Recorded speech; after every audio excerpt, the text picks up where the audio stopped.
Good morning, everyone. Boker Tov. This week's Torah portion begins with the passing of Sarah. And Abraham goes and purchases the cave of Machpelah as the burial place for his beloved wife in Hebron. And the verse says, Abraham came, he eulogized, he wept over his wife. And then it says, Vayakam Avraham. Abraham rose up, me'al pnei meso, from the face of his beloved deceased wife. And our rabbis point out something quite fascinating. God gave Abraham two major promises. The first promise was, Lech Lecha, go to the land of Israel. This land will be for you and all your descendants. The second promise was, look up to the heavens, at the stars. Your children will be like the stars in the heaven. Two promises, land of Israel and children. Abraham now loses his beloved wife. And at this point, he does not own a square inch in the land of Israel. The first promise has not been fulfilled at all. The second promise, to have children like the stars in the heaven, all he has is one son, Isaac, who is single, not married, no children, no grandchildren. And what the rabbis tell us is, if you look at this week's Torah portion, Abraham does two things. He acquires the first piece of land in Israel for the Jewish people, the cave of Machpelah, and he arranges for a shidduch, for a match for his wife Isaac, by sending Eliezer to find Rebekah. And what our rabbis point out is that when God gives you a promise, it doesn't mean that it's going to be handed to you on a silver platter. It means that you have to do your part to bring about that prophecy, that promise. And Abraham, as soon as he realizes that he has little time left in his life to fulfill these promises, he says, let me begin the process. I'll begin by acquiring land in Israel, and I'll begin by finding a wife for my son. And he begins the process of realizing and fulfilling God's promise. And indeed, until today, Abraham's descendants live on like the stars in the heaven in the land of Israel. And the lesson is that we have to get up and act. We have to change the world. We can't sit back and wait for God to do it.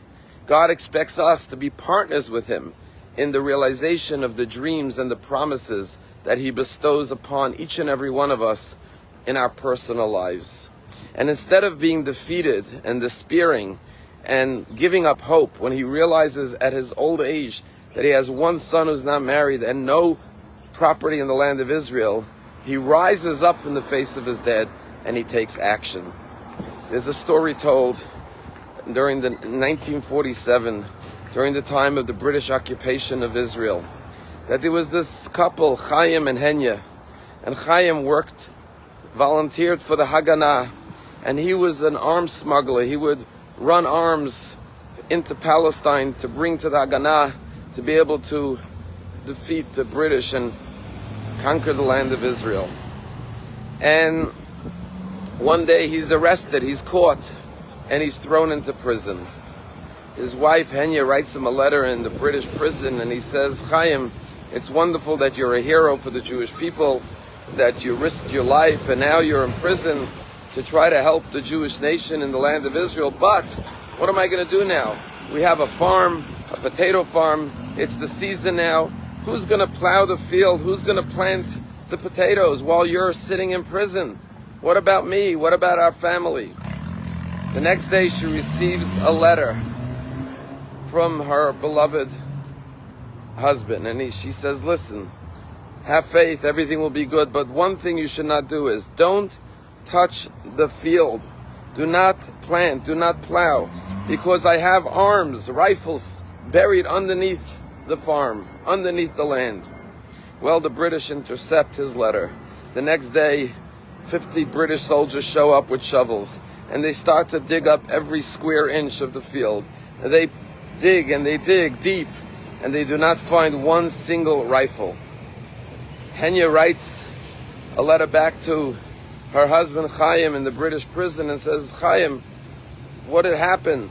Now they came, they destroyed the whole field because you told them that there's rifles in our house. What are you doing? You're endangering my life now. And Chaim writes back a letter to his wife, my dear Henya, now that they plowed the field, now you could start planting the potatoes. Each and every one of us must look at the opportunities before us to plant, to grow, to reap, to harvest in our lives. God will be at our side.